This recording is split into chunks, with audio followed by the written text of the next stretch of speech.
उजनी धरणातनं पाण्याचा विसर्ग होतोय। 16 दरवाजातनं पाण्याचा विसर्ग करण्यात आलाय। त्यामुळे उजनी धरण आता 90% पुढे भरलंय आणि 16 दरवाजातनं हा विसर्ग करण्यात येणार आहे।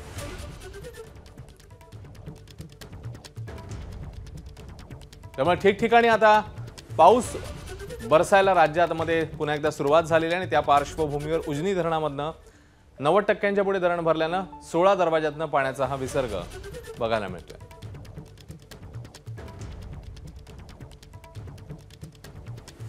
20,000 क्युसेकने हा पाण्याचा विसर्ग सुरू झालेला आहे। सुनील दिवाण याबद्दल ताजे अपडेट देतील। सुनील, सध्या पुणे जिल्ह्यात जो तुफान पाऊस सुरू आहे त्यामुळे उजनी धरणात आता 1 लाख क्युसेक विसर्गाने पाणी यायला लागलेलं आहे। उजनी धरण आधीच 90% पेक्षा जास्त भरलेलं आहे। आता पाणी साठवायची जागा नाहीये। अशा वेळेला जास्त धोका होऊ नये म्हणून आतापासूनच पाणी सोडायला सुरुवात केलेली आहे। तसं उजनी धरण 117 टीएमसी क्षमतेचं आहे।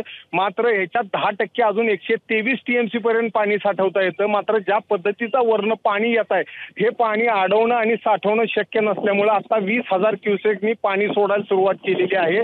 अजून हा पाणी विसर्ग आज रात्री वाढत जाणार आहे। आज संध्याकाळपर्यंत हा विसर्ग 60,000 ते 80,000 क्युसेक पर्यंत पोहोचणार आहे।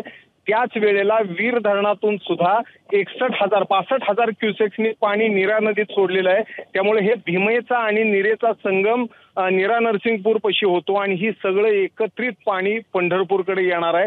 त्यामुळे पुढच्या 2 दिवसापासून पंढरपूरवर पुराची टांगती तलवार राहणार आहे। अश्विन, सुनील, धन्यवाद या माहितीबद्दल। एबीपी माझा, उघडा डोळे बघा नीट।